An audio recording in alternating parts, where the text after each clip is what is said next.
ಸ್ವಲ್ಪ ಹಿಂದಕ್ಕೆ ಮುಟ್ಟಿದ್ರೆ ಚೆನ್ನಾಗಿಲ್ಲ. ಸರ್ ನೋಡಿ ಸರ್, ಮುಂದೆ ನೋಡಿ ಸರ್, ಆಗಿರಿ ಒಂದು ನಿಮಿಷ ಸರ್, ನೋಡಿ ಸರ್, ಮುಂದೆ ನೋಡಿ. ಓಕೆ ಸರ್, ಆಯ್ತು ಸರ್. ಮೂಡಲ ಬಾಗಿಲಿನ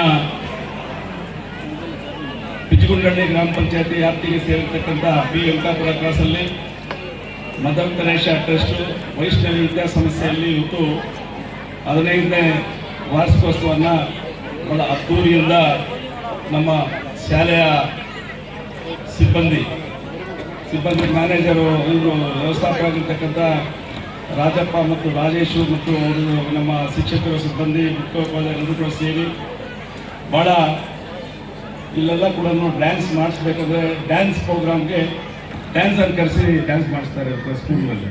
ಆದರೆ ಈ ವೈಷ್ಣವಿ ಸ್ಕೂಲಲ್ಲಿ ನಮ್ಮ ಸ್ಟಾಫೇ, ನಮ್ಮ ಶಿಕ್ಷಕರೇ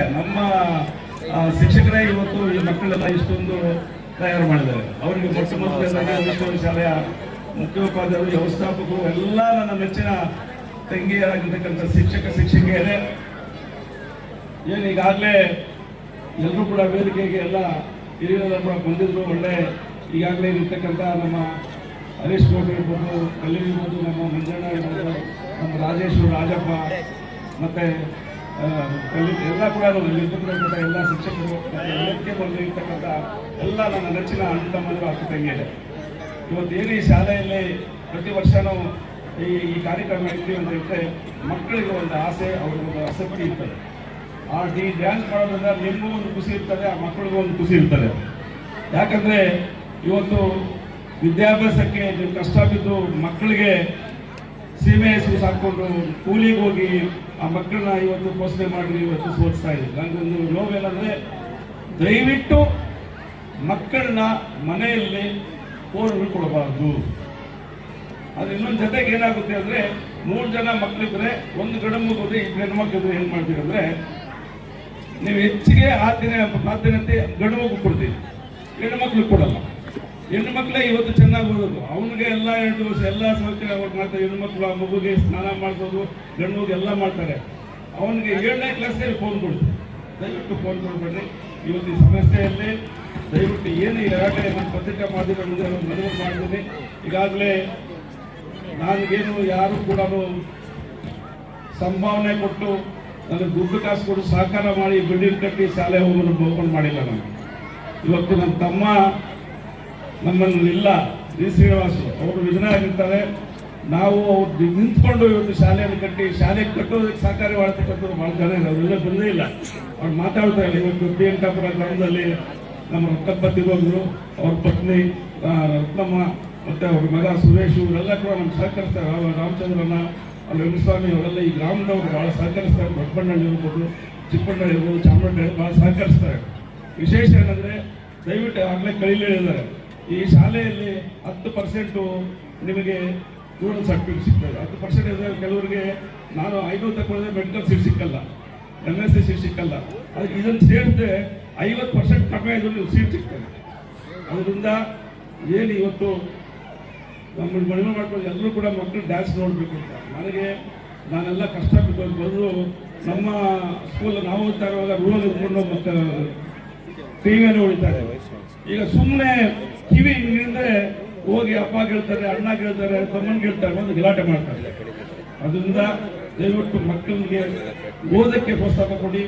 ದಯವಿಟ್ಟು ಮನೆಯಲ್ಲಿ ಇಲ್ಲಿ ಏನು ಹೋಮ್ವರ್ಕ್ ಮಾಡ್ತಾರೆ ಆ ಹೋಮ್ವರ್ಕ್ ಮನೆಯಲ್ಲಿ ನಾವು ಕೇಳಬೇಕು. ಅದ್ರ ಜೊತೆಗೆ 1-2 ದಿವಸ ಬಿಟ್ಟು ಶಿಕ್ಷಕರನ್ನು ಕೇಳಿ, ಚೆನ್ನಾಗಿ ಓದ್ತಾ ಇದ್ದಾರೆ ಅಂತ ಅದನ್ನು ಸ್ವಲ್ಪ ಹೆಚ್ಚು ಕಡಿಮೆ ಇದ್ರೆ ನಾವು ಸರಿ ಮಾಡ್ತೀವಿ. ಅದರಿಂದ ಏನು ಈಗಾಗಲೇ ಸ್ವಲ್ಪ ತಡವಾಗಿದೆ, ಎಲ್ಲ ಕೂಡ ಊಟ ಇದೆ, ಊಟ ದಯವಿಟ್ಟು ಎಲ್ಲ ಊಟ ತಿನ್ನಬೇಕು. ಅಲ್ಲಿ ಜನದ ಎಲ್ಲ ಬಂದು ಊಟ ವ್ಯವಸ್ಥೆ ಮಾಡಬೇಕು ಅಂತ ನಾನು ಮನವಿ ಮಾಡ್ಕೊಳ್ತೀನಿ. ದಯವಿಟ್ಟು ಎಲ್ಲ ತಿನ್ನಬೇಕು. ಎಲ್ಲ ಶಿಕ್ಷಕರಿಗೂ, ಆಯಾಗಳಿಗೂ, ಡ್ರೈವರ್ಗೂ, ಇಲ್ಲಿ ಬಂದಿರ್ತಕ್ಕಂಥ ನನ್ನ ಅಣ್ಣ ತಮ್ಮಂದಿರಿಗೆ ಒಂದಿಸಿ ನಾನು ಮಾತನ್ನು ಮುಕ್ತಾಯ ಮಾಡ್ತೀನಿ. ಜೈ ಹಿಂದ್, ಜೈ ಕರ್ನಾಟಕ. ನೀವು ಹೇಳಿದಂತೆ ಜೈ ಬೋಲೋ ಭಾರತ್ ಮಾತಾ ಕಿ. ಇವಾಗ ಈ ಕಡೆ ಕೂತಿರೋರು ಹೇಳಿ ಜೈ ಬೋಲೋ ಭಾರತ್ ಮಾತಾ ಕಿ. ಇವಾಗ ವೇದಿಕೆ ಮುಂಭಾಗ ಹಾಗೂ ವೇದಿಕೆ ಮೇಲೆ ಆಸೀನರಾಗಿರುವಂತಹ ಎಲ್ಲರೂ ಹಾಗೂ ವಿದ್ಯಾರ್ಥಿ ವಿದ್ಯಾರ್ಥಿನಿಯರು ಎಲ್ಲರೂ ಕೂಡ ಒಂದೇ ಸತಿ ಹೇಳಬೇಕು, ಜೈ ಬೋಲೋ ಭಾರತ್ ಮಾತಾ ಕಿ. ವೇದಿಕೆ ಮೇಲೆ ಆಸೀನರಾಗಿರುವಂತಹ ವೈಷ್ಣವಿ ಶಾಲೆಯ ಮುಖ್ಯ ಸಂಸ್ಥಾಪಕರು, ನಿಮ್ಮೆಲ್ಲರ ನೆಚ್ಚಿನ ನಾಯಕರು, ನಮಗೆಲ್ಲರಿಗೂ ಕೂಡ ಮಾರ್ಗದರ್ಶಕರು.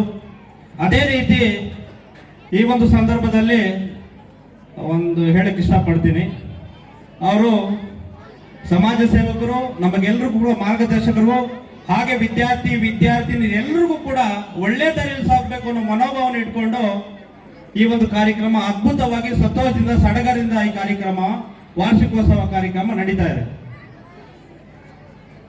ನಮ್ಮ ಸಿ ವಿ ಗೋಪಾಲಣ್ಣನವರು MLA ಆಗ್ಬೇಕಾಗಿತ್ತು. ಕಾರಣಾಂತರಗಳಿಂದ ಬೇರೆಯವರೊಂದು ಈ ಒಂದು ಟಿಕೆಟ್ ಅನ್ನ ತಪ್ಪಿಸಿದ್ರು. ಇಲ್ಲ ಅಂದಿದ್ರೆ ನಿಮ್ಮೆಲ್ಲರ ಹೆಚ್ಚಿನ ನಾಯಕರು, ನಮಗೆಲ್ಲರೂ ಕೂಡ ಮಾರ್ಗದರ್ಶಕರು MLA ಸಾಹೇಬ್ ಆಗ್ತಿದ್ರು. ನಿಜವಾಗ್ಲೂ ಕೂಡ ಬಾಧೆ ಆಗುತ್ತೆ. ಯಾಕೆ ಅಂದ್ರೆ ಇಡೀ ಮುಳಬಾಗಿಲು ತಾಲೂಕಿಗೆ ಒಳ್ಳೆ ಮಾರ್ಗದರ್ಶಕರು, ಎಷ್ಟೋ ಒಂದು ಮಹಿಳೆಯರಿಗೆ ಅಂಗನವಾಡಿ ಒಂದು ಅಧ್ಯಕ್ಷರನ್ನ ಮಾಡಿದ್ದಾರೆ, ಅವ್ರಿಗೊಂದು ಉದ್ಯೋಗವನ್ನ ಕೊಡಿಸಿದ್ದಾರೆ. ಆ ಒಂದು ನಿಟ್ಟಿನಲ್ಲಿ ಇಂತಹ ವ್ಯಕ್ತಿಗೆ ಮುಂದಿನ ದಿನಗಳಲ್ಲಿ ನಾನೊಂದು ಮನವಿ ಮಾಡಕಲ್ಲ ಇಷ್ಟೇ, ಅವರಿಗೆ ಒಳ್ಳೆಯ ಹುದ್ದೆಯನ್ನ ತಾಲೂಕಿನಲ್ಲಿ ಅಲಂಕರಿಸಬೇಕು ಅಂತ ಸಿಗ್ಲಿ ಅಂತ ನಾನು ಹೇಳ್ತಾ, ಇವತ್ತು ಈ ಒಂದು ಕಾರ್ಯಕ್ರಮ ಸೊಗಸಾಗಿ ವೇದಿಕೆ ಮೇಲೆ ಎಲ್ಲರೂ ಕೂಡ ಗಣ್ಯರ ಆಸೀನರಾಗಿದ್ದಾರೆ.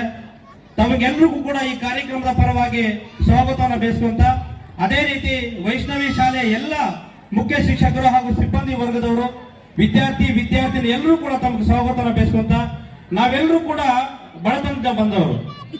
ಬಡತನದಿಂದ ಹೊರಬರಬೇಕು ಅಂದ್ರೆ ವಿದ್ಯೆ ಬಹಳ ಮುಖ್ಯವಿದೆ.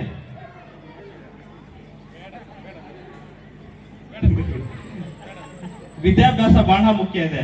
ಆ ಒಂದು ನಿಟ್ಟಿನಲ್ಲಿ ನಾವೆಲ್ಲರೂ ಕೂಡ ವಿದ್ಯೆಯನ್ನ ಪಡ್ಕೋಬೇಕು, ಒಳ್ಳೆ ದಾರಿಯಲ್ಲಿ ಸಾಗಬೇಕು ಅನ್ನೋ ಮನೋಭಾವನೆ ನಾವೆಲ್ಲರೂ ಇಟ್ಕೊಂಡು ಹೋಗ್ಬೇಕು. ವಿಶೇಷವಾಗಿ ನಮಗೆ ನಮ್ಮ ಸಿ ವಿ ಗೋಪಾಲಣ್ಣ ಉರ್ದುವಲ್ಲಿ ಮಾತಾಡುವಂತಿದ್ದಾರೆ. ಯಾರಿಗೂ ಇದಿಲ್ಲ ಅಂದ್ರೆ ಮಾತಾಡ್ತೀನಿ, ಕನ್ನಡನೇ. ಆ ಒಂದು ನಿಟ್ಟಿನಲ್ಲಿ ನಾನು ಒಂದು ಹೇಳಿ ಮಾತು ಮುಗಿಸ್ತೀನಿ ಯಾಕಂದ್ರೆ ಸಾಂಸ್ಕೃತಿಕ ಕಾರ್ಯಕ್ರಮ ಜಾಸ್ತಿ ಇರೋದ್ರಿಂದ ನನಗೆ ಮೈಕ್ ಕೊಡುವಾಗ 1 ನಿಮಿಷ ಅಂದ್ರೆ ನಾನು 3 ನಿಮಿಷ ತಗೊಂಡ್ಬಿಟ್ಟಿದ್ದೀನಿ. ಆ ಒಂದು ನಿಟ್ಟಿನಲ್ಲಿ ಹೆಚ್ಚಾಗಿ ಮಾತಾಡೋದು ಬೇಡ. ಈ ಒಂದು ಶಾಲೆಯ ಕಾರ್ಯಕ್ರಮಗಳು ಅದೇ ರೀತಿ ವಿದ್ಯಾಭ್ಯಾಸ ಚೆನ್ನಾಗಿ ಕೊಡ್ತಿದೆ. ಆ ಒಂದು ನಿಟ್ಟಿನಲ್ಲಿ ಒಂದು ಏನು ನಮ್ಮ ಸೋಮ್ಯ ಸರ್ ಹೇಳ್ದಂಗೆ ಸ್ಟ್ರೆಂತ್ 250 ಇದೆ. ಮುಂದಿನ ದಿನಗಳಲ್ಲಿ 500 ಮೇಲೆ ಹೋಗ್ಲಿ. ಎಲ್ಲರೂ ಕೂಡ ವೈಷ್ಣವಿ ಶಾಲೆಗೆ ತಾವೆಲ್ಲ ಒಂದು ಆಸೆಯಿಂದ ಆಸಕ್ತಿಯಿಂದ ಮಕ್ಕಳನ್ನ ಓದಿಸ್ತಾ ಇದ್ದೀರಾ. ಅದೇ ರೀತಿಯಲ್ಲಿ ಎಲ್ಲರೂ ಕೂಡ ವಿದ್ಯಾಭ್ಯಾಸ ಪಡ್ಕೋಬೇಕು ಅಂತ ಈ ಸಂದರ್ಭದಲ್ಲಿ ಹೇಳ್ತಾ ಮತ್ತೊಂದು ಹೇಳಿ ನಾನು ಭಾಷಣ ಮುಗಿಸ್ತೇನೆ, ಯಾಕೆಂದ್ರೆ ಸಮಯವಿಲ್ಲ. ಆ ಒಂದು ನಿಟ್ಟಿನಲ್ಲಿ ತಮಗೆಲ್ಲರಿಗೂ ಕೂಡ ಭಗವಂತನ ಆಶೀರ್ವಾದ ಸದಾ ಇರಲಿ. ಎಲ್ಲರೂ ಕೂಡ ಇಲ್ಲಿ ಮುಖ್ಯವಾಗಿ ಜಾತಿ ಮುಖ್ಯ ಅಲ್ಲ, ಪ್ರೀತಿ ಮುಖ್ಯ, ವಿಶ್ವಾಸ ಮುಖ್ಯ, ನಂಬಿಕೆ ಮುಖ್ಯ. ಅದನ್ನೆಲ್ಲರೂ ಕೂಡ ಉಳಿಸ್ಕೊಂಡು ಒಂದು ದಾರಿಯಲ್ಲಿ ನಾವೆಲ್ಲರೂ ಕೂಡ ಸಾಗೋಣ ಅಂತ ಈ ಸಂದರ್ಭ ಹೇಳ್ತಾ ನನ್ನ 2 ಮಾತನ್ನು ಮಾತಾಡ್ಲಿಕ್ಕೆ ಅವಕಾಶ ಮಾಡಿಕೊಟ್ಟ ತಮಗೆಲ್ಲರಿಗೂ ಕೂಡ ಒಂದು ಸುತ್ತ ನಾನು ಮಾತು ಮುಗಿಸ್ತಾ ಇದ್ದೀನಿ. ಜೈ ಹಿಂದ್, ಜೈ ಕರ್ನಾಟಕ ಮತ್ತು ನಮಸ್ಕಾರ. ಈ ದಿನ ನಿಮ್ಮೆಲ್ಲರ ಕುತೂಹಲ ಏನು ಅಂತ ನಮ್ಗೆ ಗೊತ್ತು. ಮಕ್ಕಳ ನಿಮ್ಮ ಒಂದು ಪ್ರೀತಿಯ ಹೆತ್ತ ಮಕ್ಕಳು ಯಾವ ರೀತಿ ಇಲ್ಲಿ ವೇದಿಕೆ ಮೇಲೆ ಕಾರ್ಯಕ್ರಮ ಮಾಡ್ತಾರೆ ಅಂತ ಕುತೂಹಲದಿಂದ ನೋಡ್ತಾ ಇರ್ತೀರ. ಆ ಒಂದು ಕುತೂಹಲದ ಜೊತೆಗೆ ಒಂದು 2 ಮಾತು ನಿಮ್ಗೆ ಹೇಳ್ಬೇಕು ಅಂತೇಳಿ, ನಮ್ಮ ಅನಿಸಿಕೆಗಳು ತಿಳಿಸ್ಬೇಕು ಅಂತೇಳಿ ವೇದಿಕೆ ಮೇಲೆ ನಮ್ಮ ಗೋಪಾಲಣ್ಣ ಅವರು ಈ ಒಂದು ಕಾರ್ಯಕ್ರಮಕ್ಕೆ ನಮ್ಮನ್ನು ಕರೆದಿರ್ತಾರೆ. ಪೋಸ್ಟ್ಗಳಲ್ಲಿ ಒಂದು ಮನವಿ ಮಾಡ್ತೀವಿ. ಒಂದೇ ಒಂದು, ಮಕ್ಕಳು ನೀವು ಪೇರೆಂಟ್ಸ್ ಮೀಟಿಂಗ್ ಬಂದಾಗ ಮಕ್ಕಳಿಗೆ ಟೀಚರ್ಸ್ ಹತ್ರ ಒಂದು ಕಂಪ್ಲೇಂಟ್ ಮಾಡ್ತೀವಿ. ಮೊದಲನೇದು ಏನಪ್ಪ ಅದು ಅಂತಂದರೆ, ನಮ್ಮ ಮಗು ಮೊಬೈಲ್ ನೋಡುತ್ತೆ ಅಂತ. ಮಗುವಿಗೆ ಮೊಬೈಲು ಕೊಟ್ಟವ್ರೆ, ನೋಡೋದಕ್ಕೆ ಮೊಬೈಲ್ ಕೊಡೋದು ನಾವೇ ಮೊಬೈಲ್ ಕೊಡ್ತೀವಿ. ಏನಕ್ಕೆ ಅಂತಂದರೆ ಊಟ ತಿಂತಾ ಇಲ್ಲ ಅಂತ ಮೊಬೈಲ್ ಕೊಡ್ತೀವಿ, ನಮ್ಮ ಸೀರಿಯಲ್ ನೋಡೋಕ್ಕೆ ಟೈಮ್ ಆಗೋಗಿಂತ ಮೊಬೈಲ್ ಕೊಡ್ತೀವಿ, ಫ್ರೆಂಡ್ಸ್ ಹತ್ರ ಚಾಟಿಂಗ್ ಮಾಡಬೇಕು ಅಂತ ಹೇಳ್ಬಿಟ್ಟು ಮೊಬೈಲ್ ಕೊಡ್ತೀವಿ. ನೀವು ಮಾಡಿದಂತಹ ಒಂದು ಮೊದಲನೇ ತಪ್ಪು, ಮೊಬೈಲ್ಗೆ ಮಗುನ ಅಡಿಕ್ಟ್ ಮಾಡ್ತಾ ಇದ್ದೀವಿ. ಇದನ್ನು ಅವಾಯ್ಡ್ ಮಾಡಿ. ಮತ್ತು 2ನೇದು, ಮಗು ಒಂದು ಸನ್ಮಾರ್ಗದಲ್ಲಿ ನಡಿಬೇಕು ಅಂತಂದರೆ ಒಂದು ಸಿಂಪಲ್ ಲಾಜಿಕ್ ಕಲ್ತ್ಕೊಳ್ಳಿ. ಹೆತ್ತಿದ್ದೀರಾ, ಮಕ್ಕಳನ್ನ ಬೆಳೆಸ್ಬೇಕು, ಒಳ್ಳೆ ಮಾರ್ಗಗಳಲ್ಲಿ ನಡೆಸಬೇಕು ಅಂತಂದ್ರೆ ನೀವು ಮಾಡಬೇಕಾಗಿರೋದು ಒಂದೇ ಒಂದು, ಮಗು ಸಾಯಂಕಾಲ ಸ್ಕೂಲಿಂದ ಬಂದಿದ ತಕ್ಷಣ ಸ್ಕೂಲಲ್ಲಿ ಏನ್ ಕೊಟ್ಟರು, ಹೋಮ್ವರ್ಕ್ ಕೊಟ್ಟಿದಾರ ಬರ್ಸಿ, ಅದನ್ನು ಒಂದ್ಸಲಿ ರಿವೈಸ್ ಮಾಡಿಸಿ, ಓದಿಸಿ. ಹೋಮ್ವರ್ಕ್ ಬರ್ದ್ಬಿಟ್ಟಿದ್ಯಾ, ಎತ್ತಿಟ್ಬಿಟ್ಟು ಊಟ ತಿನ್ಬಿಟ್ಟಿವಿ ನೋಡಿ, ಬೇಡ. ಬರ್ದಿದಾರ ಅದನ್ನು ಒಂದ್ಸಲಿ 2 ಸಲ ಓದಿಸಿ. ಕ್ಲಾಸ್ ಅಲ್ಲಿ ಏನು ಹೇಳ್ಕೊಟ್ಟಿರ್ತಾರೆ ಟೀಚರು, ಅದನ್ನ ಹೋಮ್ವರ್ಕ್ ಕೊಟ್ಟಿರ್ತಾರೆ. ಆ ಹೋಮ್ವರ್ಕ್ ಅನ್ನ ಮಗು ಮನೆಯಲ್ಲಿ ಒಂದ್ಸಲಿ ಬರೆದು ಆನಂತರ ಅವ್ರು ಅದನ್ನ 2 ಸಲ ಓದಿದ್ರೆ ಮಗು ಕ್ಲಾಸ್ ಸ್ಟೂಡೆಂಟ್ ಆಗುತ್ತೆ. ಈಗ ತಾನೇ ಒಂದು ಮಗು ಇಲ್ಲಿ ಸನ್ಮಾನ ಮಾಡ್ಕೊಂಡು ಹೋಗ್ತೀವಿ, ಏನು ಗೌಡ ಅಂತ ಹುಡುಗ, ಗಡ್ಡೂರು ಹುಡುಗ ಶ್ರವಂತ್ ಗೌಡ. ನನಗೆ ಎಷ್ಟು ಸಂತೋಷ ಆಯ್ತು ಅಂತಂದ್ರೆ ಅವ್ರ ಮನೆಯಲ್ಲಿ ಅಷ್ಟೊಂದು ಎಜುಕೇಟೆಡ್ ಪೀಪಲ್ಸ್ ಯಾರು ಇಲ್ಲ, ತುಂಬಾ ಹಿಂದುಳಿದ ಅಂದ್ರೆ ವಿದ್ಯೆಯಲ್ಲಿ ತುಂಬಾ ಹಿಂದುಳಿದ ಒಂದು ಕುಟುಂಬ ಅದು. ಅಂತ ಒಂದು ಕುಟುಂಬದಲ್ಲಿ ಹುಟ್ಟಿ ಆ ಹುಡುಗ ಈ ದಿನ ಒಂದಿಲ್ಲಿ ಸನ್ಮಾನ ಮಾಡಿಸ್ಕೊಳ್ತಾ ಇದ್ರೆ ನಮಗೂ ನಾಳೆ ಬೆಳಗ್ಗೆ ಇಲ್ಲಿ ಬಂದು ಸನ್ಮಾನ ಮಾಡಿಸ್ಕೋಬೇಕು ಅಂತ ನಿಮಗೂ ಒಂದು ಆಸೆ ಇದೆ. ಅವ್ರ ತಂದೆ ತಾಯಿಗೆ ಇವತ್ತು ಗರ್ವದಿಂದ ಹೇಳ್ತಾರೆ, ನನ್ನ ಮಗನಿಗೆ ಸನ್ಮಾನ ಮಾಡಿದ್ರು. ಆದ್ರಿಂದ ಮಗುನ ಹೋಮ್ವರ್ಕ್ ಮಾಡಿ ಆದ್ಮೇಲೆ ಓದಿಸಿ ಇನ್ನೊಂದು ಒಂದೇ ಒಂದು ಪುಣ್ಯ ಕಟ್ಕೊಳ್ಳಿ. ಮಗುನ ತಂದು ಸ್ಕೂಲಲ್ಲಿ ಅಡ್ಮಿಷನ್ ಮಾಡಿದಾಗ ಮಗುನ ಟೀಚರ್ಸ್ ಒಪ್ಸ್ಬಿಡಿ. ಅವ್ರಿಗೂ ಮಕ್ಳು ಇರ್ತಾರೆ, ಮಕ್ಕಳನ್ನ ಬೇಕು ಅಂತ ಹೊಡೆಯಲ್ಲ. ಒಂದ್ ಡೇಟ್ ಹಾಕಿದ್ರೆ ಮಾರನೇ ದಿವಸ ನೀವೇ ಬರ್ತೀರ, ಯಾಕೆ ಹೊಡೆದ್ರಿ ನನ್ನ ಮಗುನ ಅಂತ ಕೇಳ್ತೀರ. ಅಕಸ್ಮಾತ್ ಒಂದು ಏಟು ಬಿದ್ದಿರುತ್ತೆ, ಆ ಏಟು ಏನಕ್ಕೆ ಅವ್ರು ಜೋರಾಗೆ ಬಿದ್ದಿರುತ್ತೆ, ಒಂದು ಬರೆ ಬಂದಿರುತ್ತೆ, ಇಲ್ಲ ಒಂಚೂರು ರಕ್ತನ ಬಂದಿರುತ್ತೆ, ಬೇಕು ಅಂತ ಅವ್ರು ಹೊಡೆದಿರಲ್ಲ. ಅವ್ರ ಮಕ್ಕಳಲ್ಲಿ ನನ್ನ ಮಕ್ಕಳಲ್ಲಿ ಇದು ಒಂದು ಮಗು ಅಂತ ಹೇಳ್ಬಿಟ್ಟು ಅವ್ರ ಮಕ್ಕಳ ತರಾನೇ ಟ್ರೀಟ್ ಮಾಡಿರ್ತಾರೆ. ಅವರು ಬೇಗ ಓದಿಲ್ವಲ್ಲ, ತಂದೆ ತಾಯಿ ಕಷ್ಟಪಟ್ಟು ಫೀಸ್ ಕಟ್ಸಿರ್ತಾರೆ, ಆ ಒಂದು ಕಷ್ಟಕ್ಕೆ ಪ್ರತಿಫಲ ಕೊಡಬೇಕು ಅನ್ನೋ ಒಂದು ಉದ್ದೇಶದಿಂದ ಅವರು ಲೇಟ್ ಹಾಕಿರ್ತಾರೆ. ಅದನ್ನ ನೀವು ಬಂದು ದಯವಿಟ್ಟು ಟೀಚರ್ಸ್ ನ ಪ್ರಶ್ನೆ ಮಾಡಕ್ ಬರಬೇಡಿ. ಆ ಒಂದು ಪ್ರಶ್ನೆ ಮಾಡಿದ್ರೆ ಸಿ ಗೋಪಾಲಣ್ಣ ಇರ್ತಾ ಇರ್ಲಿಲ್ಲ. ಅವ್ರ ತಂದೆ ತಾಯಿಯವರು ಪ್ರಶ್ನೆ ಮಾಡಿದ್ರೆ ಸಿ ಗೋಪಾಲಣ್ಣ ಈ ಒಂದು ಮಟ್ಟಕ್ಕೆ ಬರ್ತಾ ಇರ್ಲಿಲ್ಲ. ಅವ್ರನ್ನ ಕರ್ಕೊಂಡೋಗಿ ಓಡಿಸ್ತಾ ಇದ್ರಂತ ನಮ್ಗೆ ಹೇಳ್ತಾ ಇದ್ರು. ನಮ್ಮಪ್ಪ ಸ್ಕೂಲಲ್ಲಿ ಸರಿಯಾಗಿ ಓದ್ಲಿಲ್ಲ ಅಂತಂದ್ರೆ ಮನೆಯಲ್ಲಿ ಕೇಳ್ತಾ ಇರ್ಲಿಲ್ಲ, ಸ್ಕೂಲಲ್ಲಿ ಕರ್ಕೊಂಡು ಹೋಗ್ಬಿಟ್ಟು ಟೀಚರ್ ಹತ್ರ ಓಡಿಸ್ತಾ ಇದ್ರು ಅಂತ.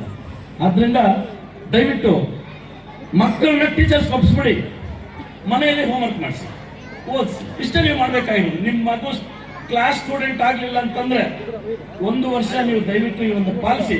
ಮುಂದಿನ ವರ್ಷ ಇಲ್ಲಿ ಬಂದು ನೀವು ಕೇಳಿ, ನೀವು ಹೇಳಿದ್ದು ಪಾಲಿಸಿದ್ದೀವಿ, ಮಕ್ಕಳು ಓದ್ಲಿಲ್ಲ ಅಂತೇಳಿ, ಅವಾಗ ನಾನು ಕ್ಷಮಾಪಣೆ ಕೇಳ್ತೀನಿ. ಇಷ್ಟೊಂದು ಮಾತಾಡಕ್ಕೆ ಅವಕಾಶ ಕೊಟ್ಟಂತಹ ಹೋರಾಟ ಹಾದಿಯಲ್ಲಿ ನಡ್ಕೊಂಡು ಹೋಗೋದಕ್ಕೆ ನನಗೆ ಮಾರ್ಗದರ್ಶಕರಾದಂತಹ ಶ್ರೀ ಗೋಪಾಲಣ್ಣರವರು ಈ ಒಂದು ಕಾರ್ಯಕ್ರಮಕ್ಕೆ ಆಗಮಿಸಬೇಕು ಅಂತ ಹೇಳಿ 2 ಮಾತು ಮಾತಾಡಕ್ಕೆ ಅವಕಾಶ ಕೊಟ್ಟಿದ್ದಾರೆ. ಅವರಿಗೆ ಧನ್ಯವಾದಗಳನ್ನು ಅರ್ಪಿಸ್ತಾ 2 ಮಾತು ಮುಗಿಸ್ತಾ ಇದ್ದೀನಿ.